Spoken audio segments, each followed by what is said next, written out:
Hello and welcome to Just One More Watch. Welcome today to my review of a watch with a price tag as small as its rotor.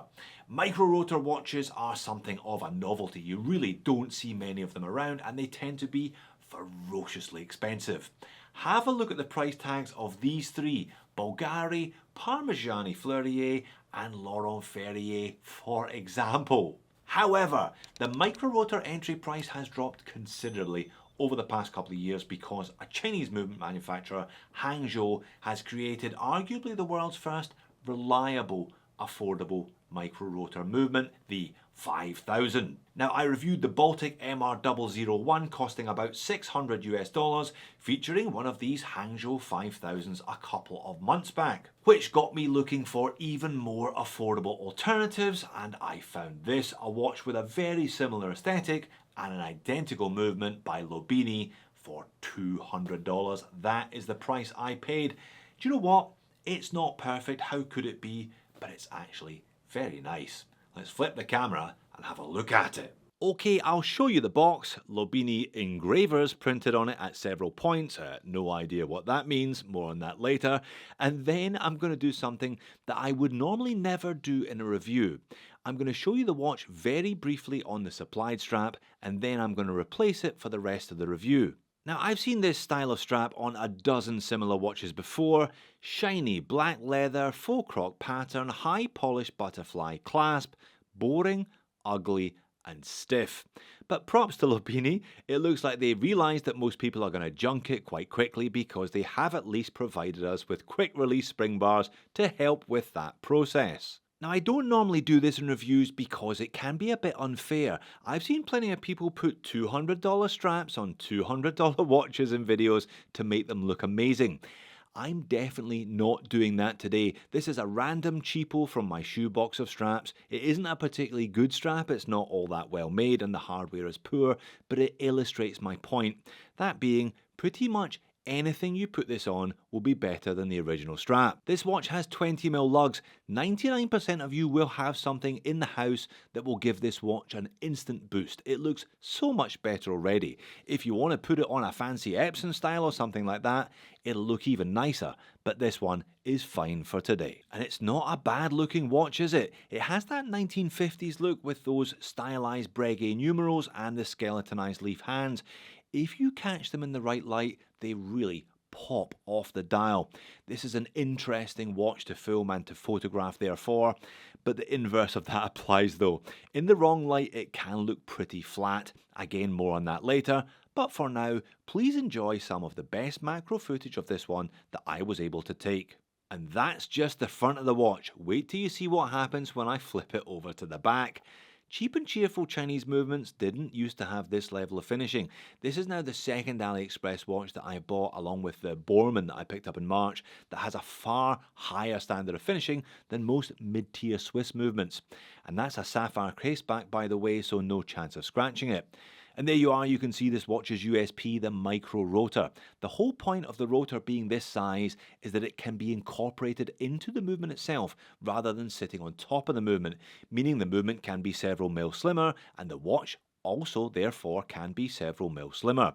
This caliber 5000A has 30 joules, a 40-hour power reserve, a 4Hz beat rate, and claims to have been adjusted to 5 positions from the factory. This particular unit is running very nicely at -2 seconds per day on my time grapher. Now, the Baltic I looked at earlier this year was a little smaller than this one at 36mm. The Lobinni has a more contemporary 40mm diameter dimension, but with a thickness of only 9.8mm. You'll see how that wears in just a minute or two. Lug to lug is 47mm and it is 20mm between the lugs as mentioned. Now, weight, depending on your strap choice, is going to be somewhere between 65 and 70 grams. It is 65 grams on this strap and 70 on the original because of the larger clasp. They claim 50 meters of water resistance, but I can't see too many of these ending up in the pool. Double dome sapphire covers the dial, and we've just had a good look at the Hangzhou 5000A, haven't we? We should also have a look at the case finish, although we're not going to be here for too long. I believe this is just a single piece case. It's meant to look like it has a separate bezel, but it's all part of the same stainless steel structure. Everything is high polish, which means it will be prone to scratching, but it's very comfortable to the touch and on wrist. It has a small pumpkin style crown, which actually sits recessed a little into the case and still provides plenty of grip if you do want to wind it by hand.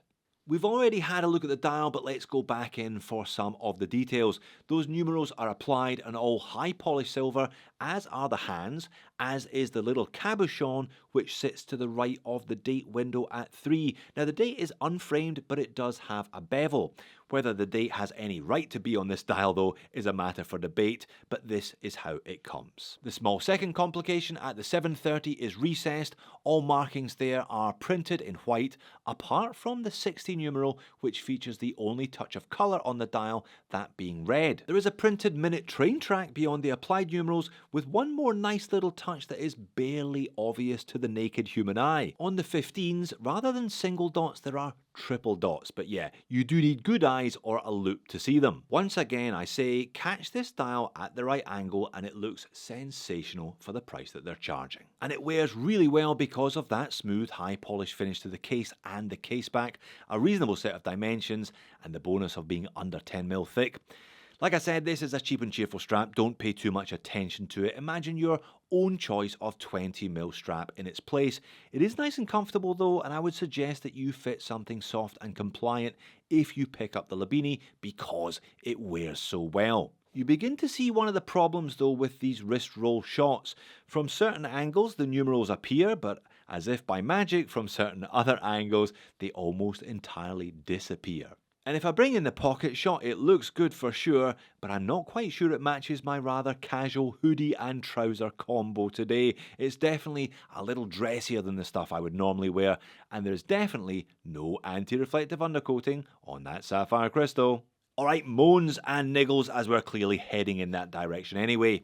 At $200 there's a lot to like, but that doesn't mean to say I like everything. The strap, as discussed, is a junker, meaning that at least a small percentage of your $200 is going to end up living in the box.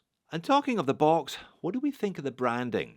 Lobinni Engravers, it says on the packaging, and then Lobinni Interlaken, it says on the dial. Interlaken, by the way, is a village in Switzerland.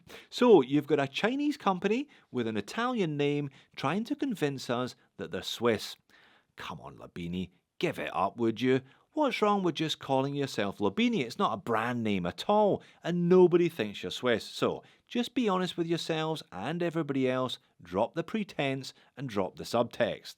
And while you're at it, drop the date complication please. It's not the worst I've seen, but it's definitely not the best I've seen, and the watch would go from an 8 out of 10 to a 9.5 out of 10 with that one simple change. And you know, I've deliberately tried to shoot this watch from an oblique angle today so you catch the best of the hands, the best of the numerals, and when you get it right it looks sensational, but when you view it flat on, it just doesn't. It looks flat, and those silver hands and silver numerals pretty much disappear against the grey dial. And check out the Lobinni in this dynamic shot.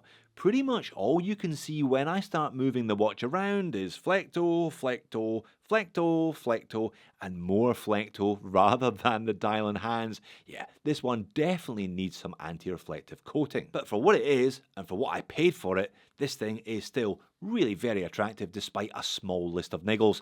Not only does it look much more expensive than the $200 asking price suggests, but it wears very nicely thanks to that micro rotor giving it a slim profile. And if you have seen a better looking movement than this on a sub $200 watch, please leave me a comment. I would love to know about it because I will then buy it and I will review it. But as it stands, it's very good, and it's only a couple of small changes away from being exceptional. So there you have it. If you have a massive desire for a tiny rotor, this is the cheapest entry point that I have come across so far, and it's very pleasant.